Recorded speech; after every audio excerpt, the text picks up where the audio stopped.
नमस्कार दोस्तों, मैं दिलकुश प्रजापति हमारे सुरभि क्लासेज के ऑनलाइन प्लेटफॉर्म पर आपका स्वागत करता हूं।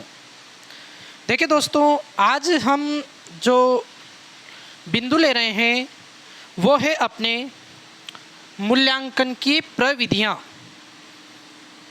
देखिए, मूल्यांकन की प्रविधियां, इससे पहले एक बार हम पुनः चर्चा कर लेते हैं कि मूल्यांकन क्या होता है। तो देखिए दोस्तों, हमने चर्चा की थी मूल्यांकन क्या होता है। ध्यान से सुनिए। मूल्यांकन बालक के व्यवहार के सभी पक्षों का आकलन करना होता है। यानी हम बालक को जो शिक्षा दे रहे हैं उस शिक्षा के सभी पक्षों को जांचना कि बालक को जो हमारे द्वारा शिक्षा दी जा रही है वो किस स्तर तक पूरी हुई या कहाँ तक बालक ने उपलब्धि हासिल की। अब देखें, मापन में जो होता है वो तो हमारे जो परीक्षाएं होती है विद्यालयों में साधारण, जिनमें हमारे अंक आते हैं, वो परीक्षाएं होती है, वो मापन होती है जिसमें हम बालक का केवल ज्ञान देखते हैं कि हमने जो किताबें पढ़ाई, जो विषय वस्तु पढ़ाई, उस ज्ञान को बालक ने कहाँ तक अर्जित किया, ये तो मापन से पता चलता है।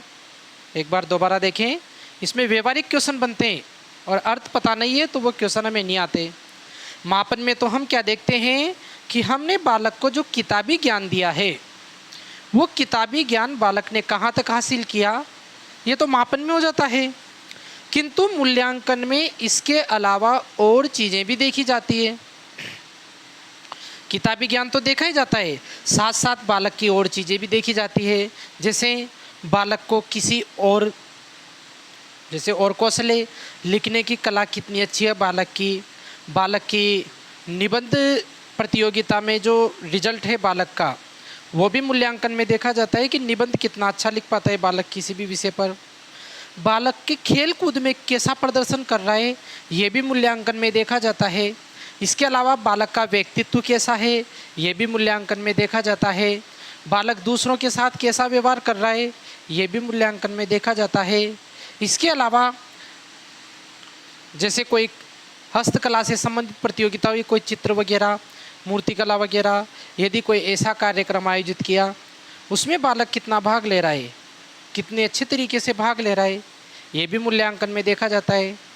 कोई सभा आयोजित की, उस सभा में बालक कितने अच्छे तरीके से जुड़ रहा है, या बालक संगीत प्रतियोगिता में कितना अच्छा संगीत कर रहा है, नृत्य प्रतियोगिता में कितना अच्छा नृत्य कर रहा है। कहने का मतलब है कि बालक के व्यक्तित्व से संबंधित समस्त ज्ञान को या उसके विकास से संबंधित समस्त जानकारियों को यदि हम सम्मिलित करके उसका आकलन करें तो वो क्या कहलाता है, मूल्यांकन। एक बार दोबारा, मापन में तो हम केवल बालक का किताबी ज्ञान देखते हैं कि किताबी ज्ञान बालक कितने अच्छे तरीके से ला रहा है, जबकि मूल्यांकन में उसके व्यवहार के सभी पक्ष देखे जाते हैं, शैक्षिक भी देखे जाते हैं और शिक्षा के साथ साथ चलने वाली अन्य गतिविधियों में बालक का प्रदर्शन भी देखा जाता है। अब ये प्रदर्शन हम कैसे देखें, बालक का मूल्यांकन कैसे करें? हमने चर्चा तो कर ली कि बालक का मूल्यांकन करना है और उसके सभी पक्षों की जानकारी लेनी है, पर उन पक्षों की जानकारी हम कैसे लें, तो उसके लिए कुछ विधियाँ होती है और उन्हीं विधियों की चर्चा हम करेंगे।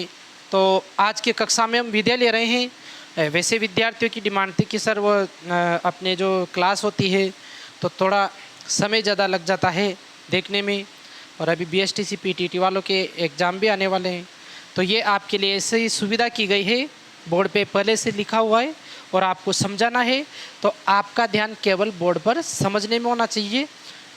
जो मैं बोलूँ ध्यान से सुनना है उसे और समझना है। देखें, मूल्यांकन की प्रविधियाँ। अब देखें, मूल्यांकन की प्रविधियाँ दो प्रकार की है। जिन प्रविधियों को हम अंकों से दर्शाएंगे वो आंकिक प्रविधियाँ, या जिन्हें हम परिमाण द्वारा दर्शाएंगे वो परिमाणात्मक प्रविधियाँ। और नॉर्मली इसका मापन हो जाता है। एक बात मैं फिर बता दूं, अब हमें मापन मूल्यांकन को इस प्रकार से देखना है कि मापन तो मूल्यांकन का एक भाग है। मापन तो क्या है, मूल्यांकन का एक भाग है। और जब हमें ये बात पता लग गई तो फिर हम कह देंगे कि मापन हो रहा है, वो भी मूल्यांकन में आ जाएगा। यानी अगर परिमाणात्मक रिजल्ट आ रहा है तो उसको भी हम किस में सम्मिलित कर लेंगे, मूल्यांकन में मान लेंगे, क्योंकि हमने कहा है कि मापन भी किसके अंतर्गत आ रहा है, मूल्यांकन में आ रहा है। तो अब हमें ये याद रखना है। तो देखें, पहले मूल्यांकन की प्रविधियाँ वो होती है जो हम परिमाण या मात्रा द्वारा दर्शाते हैं या अंकों द्वारा दर्शा सकते हैं, वो तो होती है परिमाणात्मक प्रविधियाँ या आंकिक प्रविधियाँ। जबकि वे प्रविधियाँ जिन्हें हम गुणों के रूप में दर्शाते हैं, जिन प्रविधियों यानी जिनके रिजल्ट को हम गुणों के रूप में दर्शाते हैं, वो होती है गुणात्मक प्रविधियाँ। और हम आगे पढ़ेंगे भी सही, गुणात्मक प्रविधियों को सीसीई द्वारा देखा जाता है, मूल्यांकन की एक पद्धति है, आगे चर्चा करेंगे। गुणात्मक प्रविधियों में कौन सी बातें देखी जाती है, मुख्य रूप से भावात्मक पक्ष की। एक बात फिर देख लें, हम मूल्यांकन की प्रविधियाँ पढ़ रहे हैं, एक तो है परिमाणात्मक और एक कौन सी है, गुणात्मक। परिमाणात्मक में तो वो रखेंगे जिन्हें हम मात्रा द्वारा दर्शा सके, अंकों द्वारा दर्शा सके। और इनमें कौन सी रखेंगे, गुणात्मक में, जिन्हें हम गुणों के रूप में दर्शा सके। अब हमने चर्चा की थी अधिगम के 3 क्षेत्रों की। कौन कौन से क्षेत्र, 3H। एक H का अर्थ हेड, यानी मस्तिष्क से संबंधित चीज़ें, वो तो होती है ज्ञानात्मक। एक H का अर्थ लिया था हमने हर्ट, यानी भावनाओं से संबंधित, वो होती है भावात्मक मूल्यांकन। एक होती है हैंड, यानी कार्य करने, हाथ कार्य करने से संबंधित, वो होती है क्रियात्मक। ऐसा अधिगम जो हमारे दिमाग से होता है, मस्तिष्क से संबंधित होता है, वो तो ज्ञानात्मक। जो हमारी भावनाओं से संबंधित होता है अधिगम, वो भावात्मक, जैसे क्रोध सीखना, प्यार करना सीखना, प्रेम सीखना, स्नेह सीखना, ये कैसे अधिगम है, भावात्मक। सोचना, चिंतन करना, ये कैसे हैं, मस्तिष्क से संबंधित ज्ञानात्मक, और हृदय से संबंधित भावात्मक। इसके अलावा हम साइकिल चलाते हैं, कोई काम करते हैं, सिलाई करते हैं, या तो हाथ पैरों से करते हैं, तो ये किस में ले लेंगे हम, क्रियात्मक में। सामान्यतया ऐसे वर्गीकरण हम रखते हैं। अब हमने देखा कि हमारा जो परिमाणात्मक प्रविधियाँ है वो हमारे अधिगम के 2 पक्षों को मापन करेगी या 2 पक्षों का आकलन करेगी। हमारे सीखने के किन किन पक्षों का आकलन करेगी परिमाणात्मक विधियाँ, एक तो ज्ञानात्मक और एक कौन सी है, क्रियात्मक। ज्ञानात्मक में क्या आएगी, जो हमारे मस्तिष्क से संबंधित है, तर्क द्वारा, चिंतन द्वारा, स्मरण द्वारा, ये सब चीज़ें किस में आ जाएगी, ज्ञानात्मक में आ जाएगी। और जिसे हम कार्य करके करेंगे वो क्रियात्मक में आ जाएगी। देखें, क्रियात्मक वाले पक्ष का निर्धारण हम किसके द्वारा करते हैं, सीसीई द्वारा। ये हम आगे पढ़ेंगे सीसीई क्या है। तो परिमाणात्मक प्रविधियों के अंतर्गत हमने 2 पक्ष लिए, ज्ञानात्मक और क्रियात्मक। जो मस्तिष्क से संबंधित चीज़ें हैं वो ज्ञानात्मक, और जो अपने हाथ पैरों से संचालन से संबंधित है वो क्रियात्मक। इसके अलावा हमने यहाँ पे गुणात्मक प्रविधियों में जो पक्ष लिया है वो कौन सा है, भावात्मक। अब हमारे मुख्य रूप से कौन से पार्ट जरूरी हैं, हमें क्रियात्मक पे ध्यान नहीं देना है। हमारे लिए मुख्य रूप से पढ़ने लायक जो है वो है ज्ञानात्मक। जो अभी BSTC PTT वाले जो शिक्षण अभिक्षमता पढ़ते हैं उन विद्यार्थियों के लिए बता दूं, इस पूरे पार्ट में आपको ज्ञानात्मक वाले पार्ट पे ध्यान देना है मुख्य रूप से। और एक बार सारे को पढ़ने के बाद याद केवल इसी को रखना है, ज्ञानात्मक। ज्ञानात्मक में भी हमने 3 भाग बना लिए। जो हमारी मौखिक परीक्षाएं होती है वो तो मौखिक के अंतर्गत आ जाएगी। जो हमारी लिखित परीक्षा होती है वो लिखित के अंतर्गत आ जाएगी, और जो हमारे प्रैक्टिकल होते हैं वो प्रायोगिक के अंतर्गत आ जाएगी। देखें, ज्ञानात्मक हमारा जो सीखने का पक्ष है उसकी भी परीक्षाएं भी हमारे 3 प्रकार से होती है। ज्ञानात्मक परीक्षाएं कितनी प्रकार से होती है, 3 प्रकार से। एक तो मौखिक परीक्षा, एक लिखित परीक्षा और एक प्रायोगिक परीक्षा। मौखिक परीक्षा में डायरेक्ट प्रश्न पूछ के हमारा ज्ञान का परीक्षण कर सकते हैं, हमारे उच्चारण ज्ञान को देख सकते हैं, बालक का उच्चारण शुद्ध है या नहीं है वो तो मौखिक परीक्षा से ही पता लगेगा। तो ये उच्चारण ज्ञान। संवाद, बातचीत, संवाद द्वारा भी बालक की भाषा कौशल को तो देख ही सकते हैं। शलाका परीक्षा एक ऐसी परीक्षा होती है जिसमें किसी भी पुस्तक का कोई भी पेज खोल के और उसमें एक शलाका, अपन जो सिलाई कहते हैं, वो रख दी जाती है और उसमें से कहीं से भी प्रश्न पूछ ले जाते हैं। तो ये हम केवल एक बार चर्चा करेंगे। इनको जो अपने टीचर एग्ज़ाम की तैयारी करते हैं उनको अपने शिक्षा शास्त्र में दोबारा पढ़ा दिया जाएगा विस्तृत रूप से। अभी साइकोलॉजी में ये ज़्यादा इम्पोर्टेंट नहीं है। साइकोलॉजी में हमें केवल ज्ञानात्मक लिया है अभी तो, और ज्ञानात्मक में भी हम मौखिक की केवल एक बार चर्चा कर रहे हैं। ज्ञान परीक्षण, उच्चारण ज्ञान, संवाद, शलाका परीक्षा, वाद और मात्रा ज्ञान, ये मौखिक परीक्षाओं में देखा जाता है। प्रायोगिक में क्या देखा जाता है कि विषय का व्यवहारिक ज्ञान, यानी जो ज्ञान बालक ने लिया है किताबी, उसको व्यवहार में ला सकता है कि नहीं ला सकता, या उसको प्रैक्टिकली कर सकता कि नहीं कर सकता। जैसे बालक को होम साइंस में गाजर का हलवा बनाना सिखा दिया, उसको प्रोसेस तो किताब में बता दी, भाई ये प्रोसेस होती है, लेकिन उस प्रोसेस से वो गाजर का हलवा बना सकता है कि नहीं बना सकता, उस प्रोसेस को व्यवहार में ला सकता है कि नहीं ला सकता, इसका परीक्षण किसके द्वारा किया जाता है? प्रायोगिक परीक्षा द्वारा किया जाता है। तो व्यवहारिक ज्ञान का परीक्षण करना, इसमें मौखिक और लिखित परीक्षाओं का भी सहारा लिया जाता है। होते हैं ना अपने वाइवा होते हैं, लिखित परीक्षा भी होती है, तो ये भी सहारा लिया जाता है, लेकिन कौन सा ज्ञान देखा जाता है? व्यवहारिक ज्ञान। अब बात करते हैं लिखित में। जो BSTC PTT वाले विद्यार्थी अपने, वो ज्ञानात्मक में भी केवल किस पे ध्यान देंगे? मुख्य रूप से लिखित पे, लिखित परीक्षा पे ध्यान देंगे। ज्ञानात्मक परीक्षा में भी किस पे ध्यान देंगे? लिखित पे। और लिखित परीक्षा को भी हमने दो भागों में बांट लिया, एक तो निबंधात्मक प्रश्न और एक वस्तुनिष्ठ प्रश्न। निबंधात्मक प्रश्न वो होते हैं, निबंध में दो शब्द है, निबंध में अपने दो शब्द आ रहे हैं, एक तो है नी प्लस बंध। नी यानी नहीं, बंध यानी बंधन, यानी उत्तर देने का कोई बंधन नहीं है। निबंधात्मक प्रश्न का मतलब क्या है? इसमें दो शब्द हैं, नी प्लस बंध। व्याकरण की दृष्टि से हो सकता है थोड़ा अशुद्ध हो, लेकिन हमें अर्थ समझना है केवल। नी प्लस बंध, नी यानी नहीं, बंध यानी बंधन, यानी उत्तर देने वाले पर कोई बंधन नहीं है कि वो किस प्रकार के शब्दों में उत्तर दे, या फिक्स इतने शब्दों में उत्तर दे। हालांकि सीमा तो निर्धारित करते हैं, पर यह नहीं है किस लैंग्वेज में दे और किस प्रकार का उत्तर दे, उस पर कोई बंधन नहीं है। वो अपनी मर्जी से उत्तर दे सकता है अपनी लैंग्वेज में। तो ऐसे प्रश्नों को हम क्या कहते हैं? लिखित परीक्षा में अगर ऐसे प्रश्न आते हैं तो उनको क्या कहते हैं? निबंधात्मक प्रश्न। दोबारा समझें, ऐसे प्रश्न जिनमें उत्तर देने वाले के ऊपर कोई बंधन नहीं होता है, निबंधात्मक प्रश्न, वो अपनी लैंग्वेज में उत्तर दे सकता है। एक होते वस्तुनिष्ठ प्रश्न।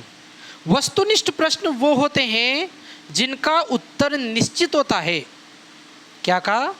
वस्तुनिष्ठ प्रश्न वे होते हैं जिनका उत्तर निश्चित होता है, यानी इसमें बंधन है कि आपको यही उत्तर देना पड़ेगा। जैसे उदाहरण लें, राजस्थान के बारे में लिखिए। अब बताओ हमारे ऊपर बंधन है क्या कि राजस्थान के बारे में क्या लिखें? जैसे प्रश्न था कि राजस्थान के बारे में लिखिए। अब हम तो राजस्थान के बारे में कुछ भी लिख सकते हैं, उसकी संस्कृति के बारे में लिख सकते हैं, उसके भूगोल के बारे में लिख सकते हैं, इतिहास के बारे में लिख सकते हैं, और अपनी तरफ से कुछ बातें भी लिख सकते हैं। यानी इस प्रश्न में हमारे ऊपर उत्तर देने का कोई बंधन नहीं था। तो ऐसे प्रश्न को क्या कहेंगे? निबंधात्मक प्रश्न। कि बताओ राजस्थान की राजधानी क्या है? तो फिर निसंदेह हम अब उत्तर देने के लिए बाध्य हैं, यानी हम ऐसा नहीं है बंधन रहित थे, अब तो हमें उसका उत्तर जयपुर ही देना पड़ेगा। क्या पूछा हमसे कि राजस्थान की राजधानी क्या है? अब हम बंधन रहित नहीं है, यानी अब हमारे ऊपर उत्तर देने के लिए बंधन है। हमारा उत्तर फिक्स है, उत्तर वही रहेगा, उसके अतिरिक्त कोई और उत्तर हम नहीं दे सकते। तो फिर ऐसा प्रश्न कौन सा प्रश्न हो जाएगा? वस्तुनिष्ठ प्रश्न, यानी जिस प्रश्न का उत्तर निश्चित होता है वो वस्तुनिष्ठ प्रश्न होते हैं। दोबारा देखें, हमने यहाँ पे लिखित परीक्षा के 2 भाग बनाए हैं, एक तो निबंधात्मक प्रश्न और एक वस्तुनिष्ठ प्रश्न। ऐसे प्रश्न जिसमें हमारे ऊपर उत्तर देने के लिए बंधन नहीं रहता, या हम कहें कि हम उत्तर देने के लिए स्वतंत्र हैं, तो ऐसे प्रश्न कौन से हो जाएंगे? निबंधात्मक प्रश्न। जैसे प्रश्न बना था, क्या प्रश्न बना था निबंधात्मक प्रश्न में कि राजस्थान के बारे में लिखो। तो अब राजस्थान के बारे में लिखने के लिए हम क्या हैं? स्वतंत्र है। हम अपनी लैंग्वेज में किसी भी प्रकार से राजस्थान के बारे में लिख सकते हैं। फिर हमने कहा वस्तुनिष्ठ प्रश्न, ऐसे प्रश्न जिनके उत्तर निश्चित होते हैं। जैसे हमने कहा राजस्थान की राजधानी क्या है, तो राजस्थान की राजधानी उत्तर निश्चित है कि राजधानी क्या होगी? जयपुर ही होगी। तो ये इन प्रश्नों के 2 प्रकार बन गए। निबंधात्मक प्रश्न उत्तर देने के लिए स्वतंत्र है, वस्तुनिष्ठ प्रश्न ऐसे प्रश्न जिनके उत्तर निश्चित हैं। फिर निबंधात्मक प्रश्नों को भी हमने 3 भाग बनाए। दीर्घ उत्तरात्मक प्रश्न जिनके उत्तर बड़े हैं, लघु उत्तरात्मक प्रश्न, दीर्घ का मतलब बड़ा, उत्तर यानी बड़े उत्तर हैं। लघु उत्तरात्मक प्रश्न, लघु प्लस उत्तर यानी जिनके उत्तर क्या हैं? छोटे हैं। अति लघु उत्तरात्मक प्रश्न, अति प्लस लघु प्लस उत्तर यानी जिनके उत्तर बहुत ही छोटे हैं, या कहें 2-3 शब्दों के हैं, तो ऐसे प्रश्न क्या हो जाते हैं? अति लघु उत्तरात्मक प्रश्न। इनकी सीमा तो होती है 300 से 400 शब्द दीर्घ उत्तरात्मक की, लघु उत्तरात्मक की होती है 30 से 40 शब्द, और इसकी होती है 1 से 2 शब्द या 3 से 4 शब्द हम कह सकते हैं। तो ये निबंधात्मक प्रश्नों के 3 प्रकार हुए। सामान्यतया विद्यार्थियों की सोच ये होती है कि निबंधात्मक प्रश्न वो होते हैं जिनके उत्तर बहुत बड़े होते हैं। ऐसा नहीं है। निबंधात्मक प्रश्न के 3 भाग हैं। जिनके उत्तर 300 से 400 शब्दों के होते हैं वो दीर्घ उत्तरात्मक प्रश्न, जिनके उत्तर 30 से 40 शब्दों के होते हैं वो लघु उत्तरात्मक प्रश्न, और जिनके उत्तर 1 या 2 शब्दों के होते हैं वो है अति लघु उत्तरात्मक प्रश्न। इन तीनों ही प्रश्नों के उत्तर देने में हमारे ऊपर कोई बंधन नहीं है। जैसे मैं प्रश्न पूछूं राजस्थान के बारे में लिखिए, अब हम राजस्थान के बारे में बहुत सारा लिख सकते हैं, 300 से 400 शब्दों का हम लिख सकते हैं। तो वो तो कौन सा हो जाएगा? दीर्घ उत्तरात्मक प्रश्न। हमारे सामने प्रश्न आया कि गोरबंद क्या है, स्पष्ट कीजिए। अब हम गोरबंद के बारे में 30 से 40 शब्दों में आराम से लिख सकते हैं, कह सकते हैं गोरबंद ऊँट का आभूषण है जो ऊँट के गले में धारण किया जाता है, ऊँट के द्वारा गले में धारण किया जाता है। गोरबंद हमारा एक लोकगीत भी है जो अपने मारवाड़ क्षेत्र में गाया जाता है। तो ये हमने गोरबंद के बारे में लिख दिया। कितने शब्दों में लिखा? 30 से 40 शब्दों में। तो ये हो गया लघु उत्तरात्मक प्रश्न। फिर हमसे पूछा राजस्थान के प्रमुख कुछ लोकगीतों के नाम लिखिए। अब प्रमुख कुछ लोकगीतों के नाम, हम 2-3 लोकगीतों के नाम भी लिख सकते हैं, 1-2 के नाम लिख दिए हमने। जैसे घूमर है, अपने लोकगीतों के लोक नृत्य हो गया, तो लोकगीत क्या है अपने, जैसे ये गोरबंद है, ये भी लोकगीत है। तो हमने 1-2 लोकगीतों के नाम लिख दिए। गोरबंद है, बिछुड़ो है, इसके अलावा पपैया आदि। तो ये कैसा हो गया? अति लघु उत्तरात्मक प्रश्न, यानी जिनके उत्तर बहुत ही छोटे हैं। तो ये तीनों ही किसके भाग हैं? निबंधात्मक प्रश्नों के। दोबारा देखें, निबंधात्मक प्रश्न जिनमें हमारे ऊपर बंधन नहीं है, 3 प्रकार है। 300 से 400 शब्द दीर्घ उत्तरात्मक, 30 से 40 शब्दों का उत्तर लघु उत्तरात्मक, और 1-2 शब्दों का उत्तर अति लघु उत्तरात्मक। अपने यहाँ से भी मुख्यतया प्रश्न नहीं बनते, अपने प्रश्न बनते हैं यहाँ से वस्तुनिष्ठ प्रश्नों में से। हालांकि ज्ञानात्मक में भी लिखित और लिखित में ये दोनों ही याद रखने हैं। आप देखिए वस्तुनिष्ठ प्रश्न, वस्तुनिष्ठ प्रश्नों के भी 2 भाग हैं। एक तो है प्रत्यास्मरण प्रश्न और एक है प्रत्याभिज्ञान प्रश्न। प्रत्यास्मरण का मतलब है स्मरण करके उत्तर देना। प्रत्यास्मरण का अर्थ है स्मरण करके उत्तर देना, यानी जो हमें याद है उसको उत्तर देना। और प्रत्याभिज्ञान का अर्थ है देखकर पहचानना कि यह उत्तर सही है। दोबारा समझे, प्रत्यय स्मरण में तो क्या है, हमें स्मरण करके उत्तर देना पड़ेगा। वस्तुनिष्ठ प्रश्न में प्रत्यय स्मरण में क्या करना पड़ेगा, स्मरण करके उत्तर देना पड़ेगा। जबकि प्रत्याभिज्ञान में क्या है, हमें देखकर उत्तर पहचानना पड़ेगा, हमें स्मरण नहीं करना। वहाँ पे उत्तर दे रखे हैं, उनमें से किसी उत्तर को पहचानना है, तो वो क्या हो जाएगा, प्रत्याभिज्ञान प्रश्न। जैसे कहा राजस्थान की राजधानी क्या है। अब राजस्थान की राजधानी क्या है, इसका तो हमें अगर स्मरण होगा तो हम लिख देंगे जयपुर, वरना हमारे आसपास भी कोई जयपुर शब्द नहीं है। तो ये तो क्या हो जाएगा, प्रत्यय स्मरण प्रश्न। हमने उत्तर कैसे दिया, स्मरण करके दिया। प्रश्न पूछा गया था राजस्थान की राजधानी क्या है, हमने स्मरण करके उत्तर दे दिया जयपुर, तो ये तो कौन सा हो जाएगा, प्रत्यय स्मरण प्रश्न। फिर हमसे पूछा गया निम्न में से राजस्थान की राजधानी कौन सी है। फिर 4 ऑप्शन आए, कोटा, जयपुर, बूंदी, झालावाड़। तो फिर हमें पता लगा कि इन 4 विकल्पों में से ये जयपुर सही विकल्प है। अब इसका उत्तर हमने स्मरण करके नहीं दिया, अपितु जो विकल्प दे रखे थे उनमें से ही किसी एक विकल्प को पहचाना है। यानी जो दिया गया था उसमें से एक विकल्प को हमने क्या कर लिया, पहचान लिया। हमने अपनी तरफ से कोई भी शब्द याद नहीं किया, स्मरण नहीं किया, जो दिया गया था उसमें से ही सही विकल्प हमें दिख गया। तो फिर वो कौन से प्रश्न हो जाएंगे, प्रत्याभिज्ञान प्रश्न।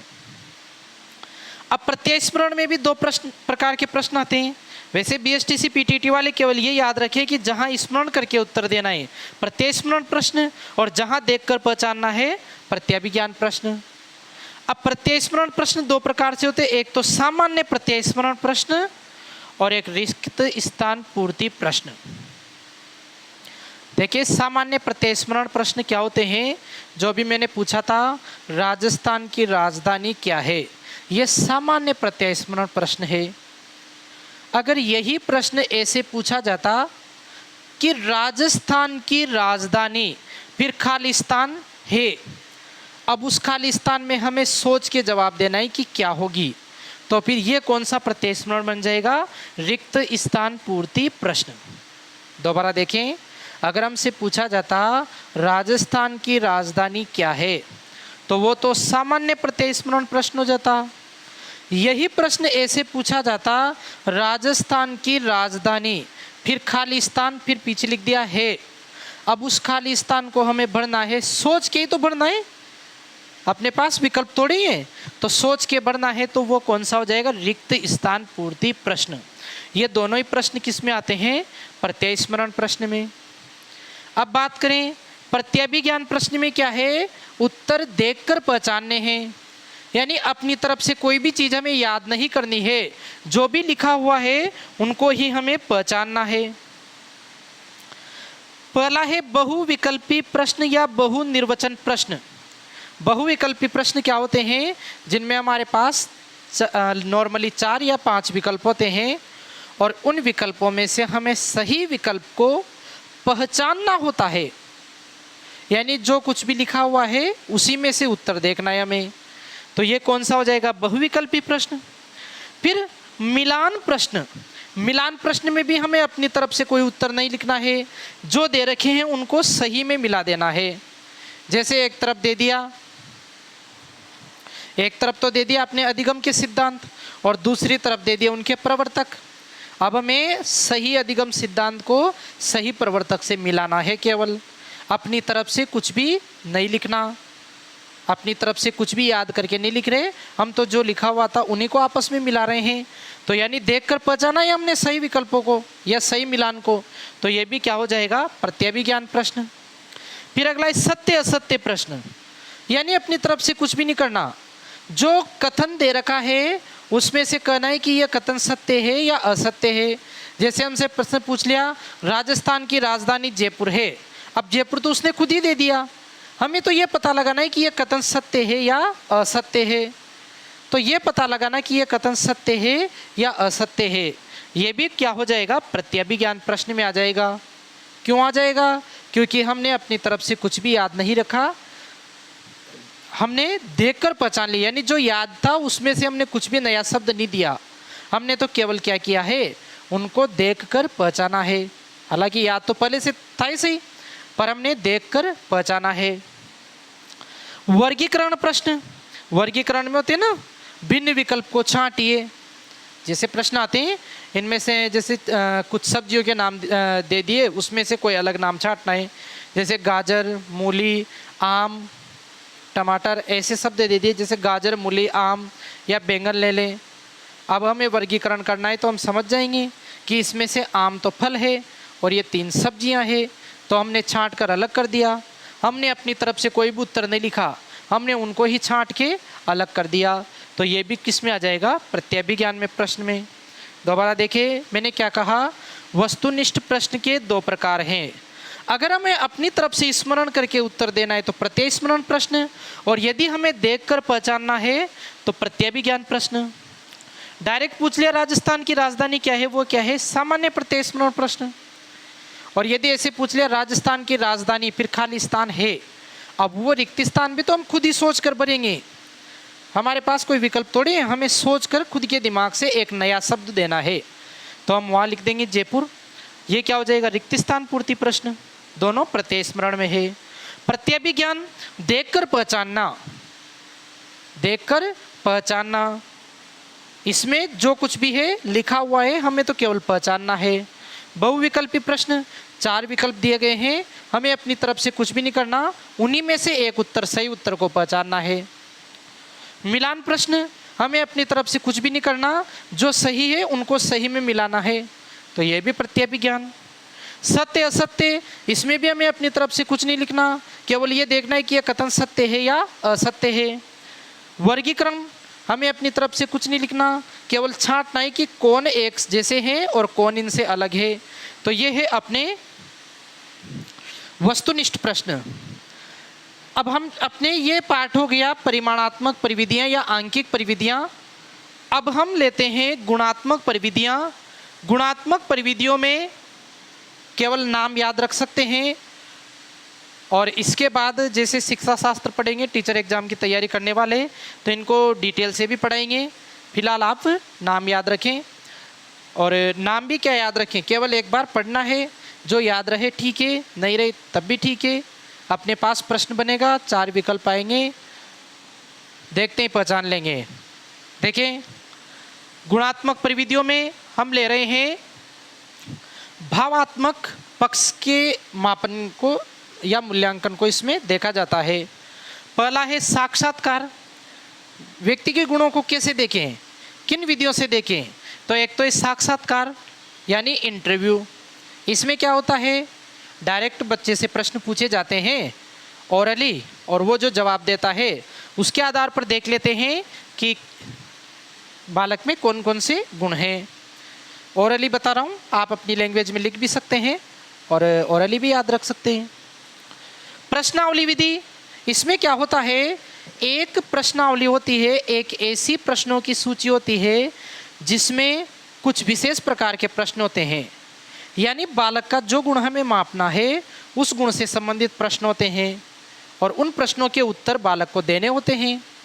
साक्षात्कार और प्रश्नावली में इतना ही अंतर है कि इसमें प्रश्न मौखिक पूछे जाते हैं और इसमें लिखित पूछे जाते हैं।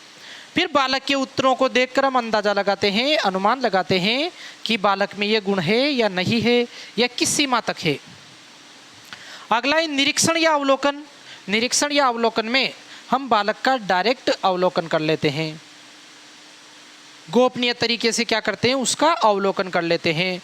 जब वो अपने दोस्तों के साथ खेल रहा होता है या दोस्तों के साथ बातें कर रहा होता है, कोई व्यवहार कर रहा होता है, तो हम क्या करते हैं, उसका गुप्त रूप से अवलोकन करते हैं और देख लेते हैं कि बालक कैसा व्यवहार करता है, इसमें कैसे गुण हैं, या इसके कौन सा व्यवहार है, इसके भीतर जो गलत व्यवहार है जिसमें सुधार करना है, वो हमें पता लग जाता है। मत सूची या जांच सूची, इसमें बालक को एक सूची दी जाती है कुछ प्रश्नों की, और बालक का उसके संबंध में मत लिया जाता है कि आपका इस संदर्भ में क्या मत है। वो तो आप केवल इतना याद रख सकते हैं कि इसमें बालक का मत लिया जाता है। इसे चेकलिस्ट भी कहते हैं। विद्यार्थी डायरी, विद्यार्थी डायरी में विद्यार्थी के बारे में बातें लिखी होती है, उसकी दिनचर्या होती है, उसके द्वारा भी हम विद्यार्थी के बारे में देख सकते हैं कि इसकी दिनचर्या कैसी है, ये किस प्रकार का व्यवहार करता है, कुछ जानकारियाँ वहाँ से भी मिल जाती है। रेटिंग स्केल या क्रम निर्धारण मापनी। रेटिंग स्केल या क्रम निर्धारण मापनी, आपने देखा होगा जब भी कोई ऐप हम इंस्टॉल करते हैं या यूज करते हैं तो हमारे सामने एक सिस्टम आता है। उसमें क्या होता है, हमसे पूछा जाता है कि आप इस ऐप को कितने स्टार देना चाहोगे। एक अगर आपको अच्छा लगा तो 5 स्टार पे क्लिक कर दो, 5 स्टार। कम अच्छा लगा तो 4, और कम अच्छा लगा तो 3, बहुत कम अच्छा लगा तो 1। यानी हम क्या करते हैं, उस ऐप को रेटिंग देते हैं और उस रेटिंग से हमें पता चल जाता है कि ये ऐप कितना अच्छा है। उसी प्रकार बालक के बारे में क्या करते हैं, हम रेटिंग स्केल में अलग अलग व्यक्तियों से प्रश्न पूछते हैं। जैसे मान लो हमने प्रश्न पूछा कि जैसे मोहन कोई लड़का है, हमने सबसे प्रश्न पूछा कि मोहन सत्य बोलता है। फिर 3 विकल्प दे दिए, मोहन सत्य बोलता है। फिर हमने अलग अलग विकल्प दे दिए कि सदैव या प्राय या कभी कभी। वैसे 5 बिंदु लेंगे, सदैव, प्राय,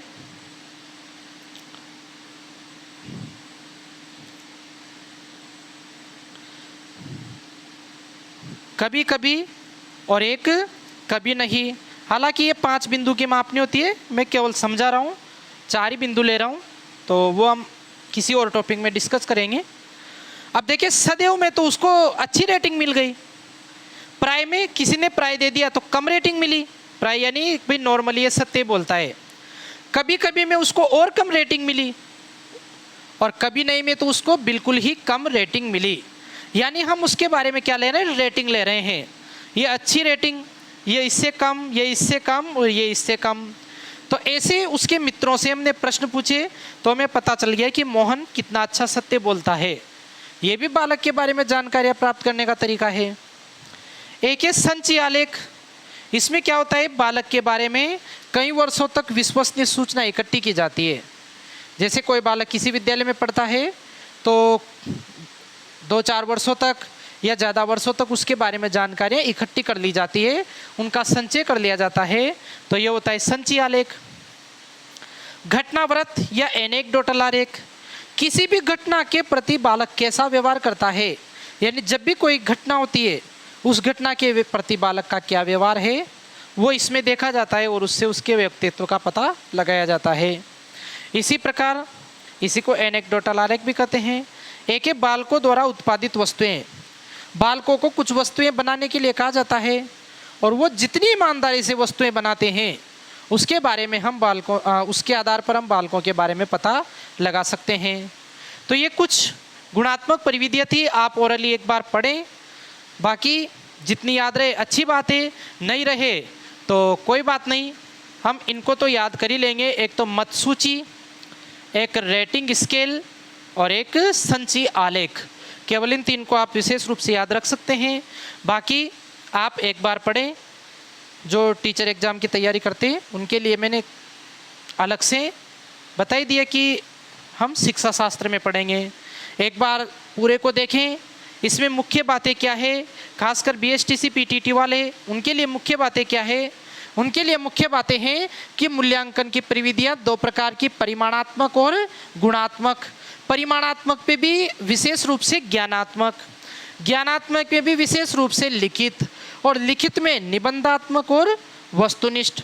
निबंधात्मक तो वो होती है जिनमें उत्तर का कोई बंधन नहीं होता, केवल इतना याद रख सकते हैं। और वस्तुनिष्ठ वो होती है जिनके उत्तर निश्चित होते हैं। वस्तुनिष्ठ वो होती है जिनके उत्तर निश्चित होते हैं। फिर वस्तुनिष्ठ में भी 2 भाग लिए, जिनका उत्तर हमें स्मरण करके देना है, याद करके देना है, वो तो प्रत्यस्मरण, और जिनका उत्तर हमें देख के पहचानना है वो क्या है, प्रत्याभिज्ञान। सामान्य प्रत्यस्मरण डायरेक्ट पूछ लिया, राजस्थान की राजधानी जयपुर, राजस्थान की राजधानी क्या है, तो इसका उत्तर डायरेक्ट जयपुर, तो ये प्रत्यस्मरण। रिक्त स्थान पूर्ति में पूछा, राजस्थान की राजधानी खाली स्थान है। दोनों प्रकार के प्रश्नों में हमें जयपुर अपनी तरफ से याद करके लिखना होगा, हमें अपनी तरफ से जयपुर याद करके लिखना होगा। इस कारण ये क्या है, प्रत्यय स्मरण। और जहां उत्तर देखकर पहचानना है वो क्या है, प्रत्याभिज्ञान। जैसे बहुविकल्पी प्रश्न 4 विकल्पों में से छांटना है। मिलान प्रश्न अपनी तरफ से कुछ नहीं करना, उनको ही मिलाना है, कुछ शब्द नहीं लिखना अपनी तरफ से। सत्य असत्य अपनी तरफ से कुछ याद नहीं करना, ये देखना है कि ये सत्य है या गलत है। वर्गीकरण में केवल छांटना है। तो ये रही अपने मूल्यांकन की प्रविधियां। तो इनको कंप्लीट करें, फिर आगे और चर्चा करते हैं। अब हम लेंगे मापन व मूल्यांकन की विशेषताएं। देखें दोस्तों, यहाँ से प्रश्न बनने की अधिक संभावना रहती है। बहुत ही महत्वपूर्ण विशेषताएं हैं। कहने का मतलब ये है कि जब हम मापन या मूल्यांकन करेंगे बच्चों का, तो उसमें कौन कौन सा गुण होना चाहिए, और उन गुणों के आधार पर ही हम उनका मूल्यांकन को निर्धारित कर पाएंगे कि मूल्यांकन कितना अच्छा हुआ। तो ये हम देखेंगे मापन व मूल्यांकन की विशेषताएं। अब इसमें पहली विशेषता लेते वैधता। फिर कह रहा हूँ मैं, क्या है, मापन या मूल्यांकन जब हम करेंगे तो उसके लिए जो परीक्षण हम लेंगे बालक का, उस परीक्षण में क्या क्या गुण होने चाहिए या उस परीक्षण में क्या क्या विशेषताएं होती है, उनकी हम चर्चा करेंगे। परीक्षण की विशेषताएं, पहला है वैधता। वैधता का अर्थ यह है कि बालक का मूल्यांकन करने के लिए हमने जो परीक्षण बनाया है, यदि वो परीक्षण बालक के व्यवहार का शुद्ध मूल्यांकन करता है या शुद्ध रिजल्ट देता है, तो वो परीक्षण वैध कहलाएगा। क्या कहा, यदि किसी परीक्षण का निर्माण हमने किया है और वो परीक्षण बालक के व्यवहार का शुद्ध मापन करता है या शुद्ध रिजल्ट देता है, तो वो परीक्षण वैधता का गुण रखता है। या कहें कि परीक्षण का निर्माण जिस उद्देश्य से किया गया है, यदि वो उद्देश्य पूरा हो जाता है, तो हम कह देंगे परीक्षण में क्या है, वैधता का गुण है। जैसे हम उदाहरण लें एक व्यवहारिक जीवन का, घड़ी का निर्माण किसके लिए किया गया है, तो हम कहेंगे घड़ी का निर्माण किया गया समय देखने के लिए। अगर कोई घड़ी सही समय बता देती है, तो हम कह देंगे कि भाई ये जो घड़ी है ये शुद्ध मापन कर रही है। या कहें कि जिस उद्देश्य से घड़ी का निर्माण किया गया था वो उद्देश्य पूरा हो गया, तो घड़ी के इस गुण को हम क्या कहेंगे, वैधता। और यदि घड़ी गलत टाइम बताती है, तो हम कह देंगे घड़ी शुद्ध रिजल्ट नहीं दे रही। या कहेंगे कि जिस उद्देश्य के लिए घड़ी का निर्माण किया गया था वो उद्देश्य पूरा नहीं हो रहा, तो वैधता का गुण नहीं है। तो यही देख लेते हैं अर्थ। शुद्ध मापन अर्थात परीक्षण का निर्माण, वैधता का अर्थ क्या है, शुद्ध मापन अर्थात परीक्षण का निर्माण जिस उद्देश्य के लिए किया गया है उसका पूरा होना, यही क्या कहलाती है, वैधता कहलाती है। इसके बाद देखें, उदाहरण देखें, जैसे बालक की बुद्धि को मापने के लिए, किसके लिए, बालक की बुद्धि को मापने के लिए हमने परीक्षण बनाया, और यदि वो परीक्षण बालक की बुद्धि का सही मापन करता है, तो हम कह देंगे परीक्षण में कौन सा गुण है, वैधता का गुण है। क्योंकि हमने बालक की बुद्धि को मापने के लिए परीक्षण बनाया, उसने तो सही सही बुद्धि लब्धि माप दी, तो उसने शुद्ध रिजल्ट दे दिया। या कहें कि जिस उद्देश्य के लिए हमने परीक्षण बनाया था वो उद्देश्य ही पूरा हो गया, बालक की बुद्धि को सही सही मापने के लिए तो परीक्षण बनाया गया था, तो वो गुण हो जाएगा वैधता। या ऐसे भी कह सकते हैं कि कक्षा 10 के लिए बनाए गए परीक्षण को कक्षा 12 के विद्यार्थियों पर लागू करते हैं। जो हमने 10वीं के लिए परीक्षण बनाया था उसको कक्षा के 12 के विद्यार्थियों पर लागू कर दिया, तो वो परीक्षण वैध नहीं है। क्यों वैध नहीं है, क्योंकि हमने जिस उद्देश्य से परीक्षण बनाया था वो उद्देश्य तो पूरा ही नहीं हो रहा। हमने तो कक्षा 10वीं के विद्यार्थियों के लिए बनाया था और लागू 12 के विद्यार्थियों पे कर दिया, तो फिर हम कहेंगे इस परीक्षण में शुद्धता नहीं है, शुद्ध मापन थोड़ी करेगा। या कहें कि जिस उद्देश्य के लिए परीक्षण बनाया था उस उद्देश्य के लिए तो उसका यूज ही नहीं हो रहा, तो फिर हम कह देंगे कि यह परीक्षण वैध नहीं है, क्योंकि उसका निर्माण कक्षा 10 के विद्यार्थियों के लिए हुआ है। इसके बाद है विश्वसनीयता। विश्वसनीयता का मतलब ये है कि विश्वास करने योग्य रिजल्ट, यानी विश्वास करने योग्य कैसे, जैसे किसी बालक से पूछा कि टाइम कितना हुआ, अब वो कह रहा है कि 1 बजे हैं, कुछ देर बाद उसने कहा कि नहीं नहीं 2 बजे हैं, फिर कुछ देर बाद कहता है कि नहीं नहीं 2 भी नहीं बजे हैं, अभी तो 12 ही बजे हैं। तो हम कहेंगे कि इस बालक की बात को तो हम विश्वास नहीं कर सकते, ये तो हर बार अलग अलग रिजल्ट बता रहा है। ठीक है, ऐसा ही यदि कोई परीक्षण हमारे साथ ऐसा ही करे कि वो अलग अलग रिजल्ट दे, तो हम कह देंगे कि ये तो अलग अलग रिजल्ट दे रहा है, तो ये परीक्षण विश्वास करने लायक नहीं है। अलग अलग रिजल्ट कैसे दे? जैसे कोई परीक्षण था, बालक का हमने कोई परीक्षण लिया, कोई परीक्षा ली, अब उस परीक्षा की जो उत्तर पुस्तिका थी वो हमने अलग अलग अध्यापकों को दे दी, अलग अलग अध्यापकों से चेक करवाई। एक अध्यापक ने तो 10 अंक दे दिए, एक ने 7 दे दिए, एक ने 5 दे दिए। अब बालक का सही मापन कैसे हो? हम तो बालक का मापन करना चाहते थे, लेकिन उसके तो रिजल्ट ही अलग अलग आ रहे हैं अलग अलग अध्यापकों के। तो फिर हम कह देंगे कि इस परीक्षण में क्या नहीं है? विश्वसनीयता नहीं है। फिर इसी बात को अलग तरीके से कहें, एक परीक्षण था, एक पेपर था, हमने बालक से अलग अलग दिन हल करवाए। कोई पेपर था और हमने अलग अलग दिन वो पेपर बालक से हल करवाए। एक दिन बालक ने हल किए, 10 में से 10 नंबर आ गए। दूसरे दिन किसी अन्य दिन किए, 10 में से 7 नंबर आए। किसी अन्य दिन किए, 10 में से 4 ही नंबर आए। तो फिर हम कहेंगे कि यह परीक्षण भी विश्वास करने योग्य नहीं है, क्योंकि हम तो पता ही नहीं लगा पा रहे कि बालक की कितनी तैयारी हुई। कभी तो 10 आ रहे हैं, कभी 4 आ रहे हैं, कभी 7 आ रहे हैं। तो फिर हम यहाँ पे डिसाइड नहीं कर सकते कि बालक कितने अंक प्राप्त करेगा या इसकी तैयारी कितनी अच्छी है। तो ऐसे अलग अलग रिजल्ट आते हैं, तो फिर हम कहेंगे कि इसमें विश्वसनीयता की कमी है। ये तो क्या हो गई? विश्वसनीयता की कमी। अगर विश्वसनीयता होती तो क्या होता? जैसे बालक का कोई टेस्ट लेते, 5 अध्यापकों से चेक करवाते, 5 अध्यापक ही उसको बराबर अंक देते, तो फिर हम कह देते कि अलग अलग अध्यापकों ने सेम अंक दिए हैं, तो परीक्षण में कौन सा गुण है? विश्वसनीयता का गुण है। अलग अलग देते तो विश्वसनीयता नहीं है, समान अंक दिए तो विश्वसनीयता है। या फिर एक टेस्ट था, बालक से अलग अलग दिन हल करवाया, एक दिन तो उसके 10 आए, दूसरे दिन भी 10 ही आए, तीसरे दिन भी 10 ही आए लगभग, चौथे दिन 9.5 आ गए। तो फिर हम समझ गए कि बालक की तैयारी अच्छी है। हर दिन हमने टेस्ट लिया लेकिन बालक का रिजल्ट नहीं बदला, सेम रिजल्ट रहा, तो फिर वो कौन सा गुण है? विश्वसनीयता का गुण है। तो फिर हम कह सकते हैं, क्या कह सकते हैं? अर्थ समझे यहाँ पे। परीक्षण की जांच भिन्न भिन्न व्यक्तियों से कराने पर भी परिणाम समान आना, यानी किसी परीक्षण की जांच अलग अलग व्यक्तियों से करवाएं और रिजल्ट समान आए, तो फिर हम क्या कहेंगे कि इसमें विश्वसनीयता है। या फिर ऐसे कहें, एक ही परीक्षण को अलग अलग समय पर लेने पर किसी बालक के लगभग समान अंक आना। एक ही परीक्षण था, अलग अलग समय पर लिया, लेकिन बालक के अंक समान आए, तो वो भी क्या है? विश्वसनीयता है। उदाहरण देख लेते हैं। किसी बालक की उत्तर पुस्तिका अलग अलग अध्यापकों ने जांची तथा सभी ने उसे 10 में से 8 अंक दिए, तो इस परीक्षण में विश्वसनीयता का गुण है। यानी अलग अलग अध्यापकों ने उत्तर पुस्तिका जांची और सबने 10 में से 8 अंक दिए, तो बराबर अंक दिए, तो फिर ये क्या कहलाएगी? ये क्या कहलाएगा? विश्वसनीय परीक्षण, और इस गुण को कहेंगे विश्वसनीयता। इसके बाद देखें, किसी प्रश्न पत्र को, देखो 2 बातें कर रहे हैं यहाँ पे, दोनों बातें अलग अलग याद रखनी विश्वसनीयता के लिए। दूसरी बात क्या है? किसी प्रश्न पत्र को बालक से अलग अलग दिन हल करवाया गया।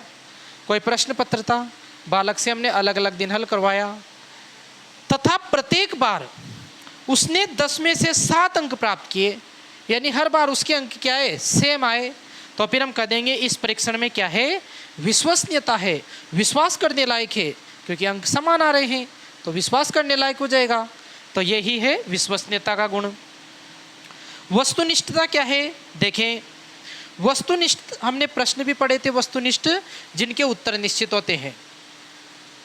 उत्तर निश्चित होते हैं यानी सब एक जैसे उत्तर देंगे। कोई प्रश्न पत्र था, सभी विद्यार्थियों को अगर दिया गया और सभी ने उत्तर सेम दिए, इसका मतलब उसके उत्तर फिक्स थे। और यदि सभी ने अलग अलग उत्तर दिए, तो फिर हम कह देंगे उसके उत्तर फिक्स नहीं है। और इसको हम वहाँ से भी समझ सकते हैं, निबंधात्मक और वस्तुनिष्ठ। निबंधात्मक में तो कोई बालक किसी भी लैंग्वेज में उत्तर दे सकता है, जबकि वस्तुनिष्ठ में उत्तर फिक्स होते हैं। यानी कहने का मतलब यह है कि जिन प्रश्नों के उत्तर फिक्स होते हैं, निश्चित होते हैं, उन पर व्यक्ति की रुचि का प्रभाव नहीं पड़ता, उसके विचारों का प्रभाव नहीं पड़ता। राजस्थान की राजधानी अब जयपुरी है, किसी की रुचि कितनी भी अच्छी हो या बुरी हो, किसी की रुचि भले कोटा को बताने में हो, पर सही उत्तर तो उसका क्या होगा, जयपुरी होगा। तो ऐसे प्रश्न पत्र जिनके प्रश्नों के उत्तर निश्चित होते हैं, उन प्रश्न पत्रों पर परीक्षक का भी प्रभाव नहीं पड़ता और परीक्षार्थी का भी प्रभाव नहीं पड़ता। उनके उत्तर तो क्या होते हैं, फिक्स होते हैं। तो ऐसे प्रश्न पत्र कहलाते हैं वस्तुनिष्ठ, और इस गुण को कहते हैं वस्तुनिष्ठता। देखिए समझ लेते हैं। परीक्षण पर परीक्षक व परीक्षार्थी दोनों की व्यक्तिगत रुचि, ना तो उनकी रुचि का प्रभाव पड़े, भावना न भावना का प्रभाव पड़े, मनोदशा उनका मूड कैसा है इनका भी प्रभाव नहीं पड़े। जैसे किसी का मूड खराब है तो कोई राजस्थान की राजधानी जयपुर की जगह कोई कोटा तो बता ही नहीं सकता। कैसा भी मूड हो, राजस्थान की राजधानी तो क्या है, जयपुरी है। मनोदशा आदि का प्रभाव न पड़ना, यही क्या है, वस्तुनिष्ठता। यानी जिस पर व्यक्ति का प्रभाव न पड़े वही क्या है, वस्तुनिष्ठता। इसके बाद देखें उदाहरण, किसी परीक्षण के अधिकतर प्रश्नों के उत्तर सभी विद्यार्थियों ने अलग अलग लिखे। कोई परीक्षण था, उसके उत्तर सभी विद्यार्थियों ने क्या लिखे, अलग अलग लिखे, किंतु सभी के उत्तर सही माने गए। सबके उत्तर ही क्या माने, सही माने, तथा कुछ न कुछ अंक दिए गए। उनको क्या दिए गए, कुछ न कुछ अंक दिए गए। तो यह परीक्षण क्या है, वस्तुनिष्ठ नहीं है।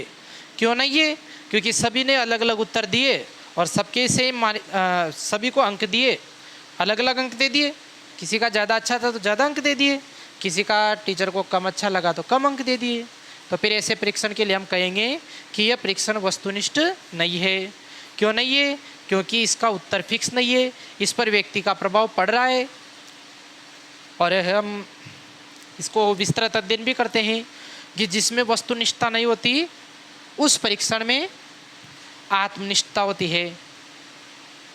और ये बात भी आप याद रखें कि जिस परीक्षण में वस्तुनिष्ठता होती है, क्या है कि जिस परीक्षण में वस्तुनिष्ठता होती है सामान्यतया उस परीक्षण में विश्वसनीयता भी होती है। क्या याद रखेंगे कि जिस परीक्षण में वस्तुनिष्ठता होती है सामान्यतया उसमें क्या होती है, विश्वसनीयता भी होती है। नॉर्मली ये बात सत्य है। तो ये अपने कुछ विशेषताएं रही मापन एवं मूल्यांकन की। देखें ये अपने साइकोलॉजी, शिक्षा शास्त्र और शिक्षण अभिक्षमता तीनों में आती है। तो साइकोलॉजी और शिक्षण अभिक्षमता, इनके हिसाब से तो मैंने पर्याप्त जानकारी बता दी आप लोगों को। इन्हीं विशेषताओं में से प्रश्न बनेंगे। किंतु शिक्षा शास्त्र के दृष्टिकोण से यदि आप इसका विस्तृत अध्ययन करना चाहते हैं तो उसके लिए जब हम मनोविज्ञान में मापन मूल्यांकन पढ़ेंगे तो वहाँ पे शिक्षा शास्त्र को भी पढ़ेंगे, अलग से पढ़ेंगे उसको, शिक्षा शास्त्र को तो थोड़ा विस्तृत पढ़ेंगे। फिर भी यदि आप चाहते हैं कि अभी भी विस्तृत अध्ययन करें तो आप अपने YouTube चैनल जो सुरभि क्लासेज है उसकी प्लेलिस्ट में जाएं और वहाँ प्लेलिस्ट बनी हुई है मनोविज्ञान। उस मनोविज्ञान में अपने एक वीडियो है मनोविज्ञान में बूस्टर डोज 2A। क्या नाम है उसका, बूस्टर डोज 02A। इसमें आपको इन सभी विशेषताओं का विस्तृत उल्लेख मिल जाएगा। मैंने बिल्कुल विस्तार से समझाया है। तो परीक्षा के दृष्टिकोण से यह पर्याप्त है। तो आज इनको कंप्लीट करें। इसके बाद हम अगला टॉपिक लेंगे जो बहुत ही महत्वपूर्ण टॉपिक है, सतत एवं व्यापक मूल्यांकन। तो सभी को धन्यवाद।